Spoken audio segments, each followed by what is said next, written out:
AOC jumps on every rake in sight, Google uncovers some inconvenient data about the wage gap, and British women panic about global warming. I'm Ben Shapiro. This is The Ben Shapiro Show.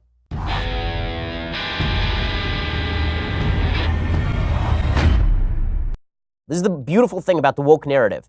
If you say, hey, wait a second, you don't have any evidence that America is a terribly bigoted, homophobic, racist, sexist place. You don't have any evidence that America is a terrible place or that it requires the solutions of full-on socialists. Then the left will say, well, that's because your eyes have not been opened, because you don't see the truth. But once you see the truth, you can't unsee the truth.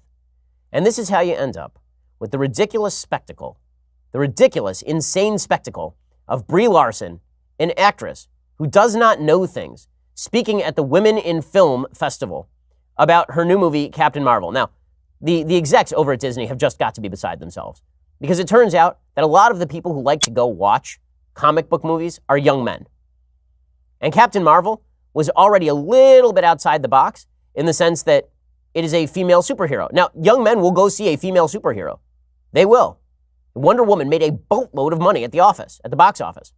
But Brie Larson suggests that America is a sexist, bigoted, terrible, homophobic place. And then she goes even further. She says that she doesn't care if white people go to see her movies because she's not going to take criticism from white people. She is a white woman. Here she is going off, again, backing the woke narrative. And what this is really meant to do, seriously, what this is meant to do is provide cover.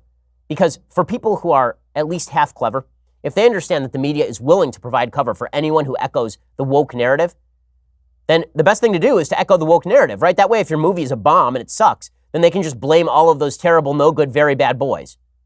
It's all those boys who wouldn't go see the movie because they were sexist. It's not that your movie was garbage. It's that these evil, terrible boys. It was. You remember we did this with Lady Ghostbusters. Lady Ghostbusters is not a good movie. I'm not even a fan of the original Ghostbusters. Lady Ghostbusters is not a good movie. But because it was made with women and because it didn't do well at the box office, it turned into its non-success was not a referendum on the filmmakers. It was a referendum on America's deep sexism. Well, Brie Larson is playing right into that. Here is Brie Larson actively alienating her chief audience so that I guess later she can claim that it's not her fault when the movie, if and when the movie bombs.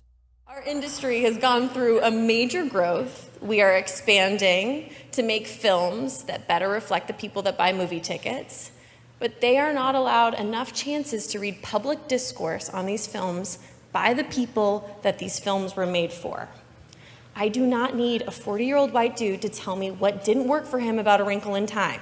It wasn't made for him. I want to know what that film meant to women of color, to biracial women, to teen women of color, to teens that are biracial. Oh, really?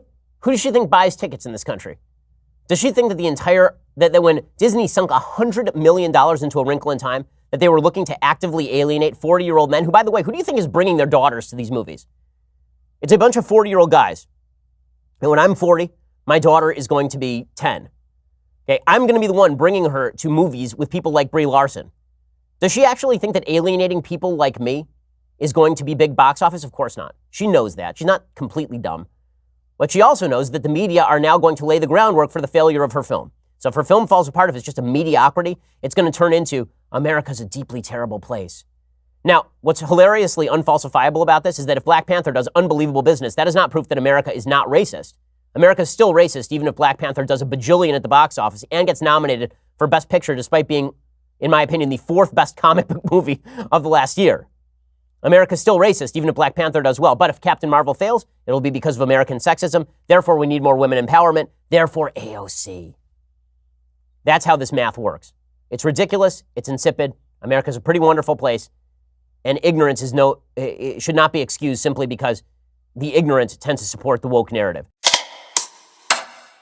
生きるリバサイガスの吹き溜まりハマっちまったやつほど口が悪いここじゃ成功ってやつ雲隠れ俺たちの未来こそあの色惑れ